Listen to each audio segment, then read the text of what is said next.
संतांनी जशी भक्ती केली, तुकाराम महाराज सांगतायत जाणे भक्तीचा जिव्हाळा. जिव्हाळा ज्याला भक्तीची आस आहे, ज्याला सवड आहे ना मायबाप, ज्याला आवड आहे ना त्यालाच सवड आहे. तेच इथं आलेत. किती नामधारक आहेत, कुणा कुणाला फोन करून सांगायचं मेळाव्याला या, मेळाव्याला या, मेळाव्याला या.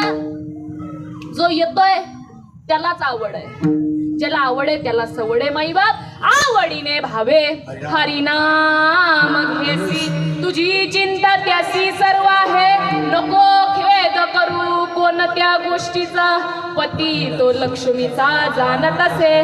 सकळ जीवांचा करीतो सांभाळ, तुझं मोकलील ऐसे नाही. जैशी स्थिती आहे तैशा परी राहे, कौतुक पाहे संचिताचे.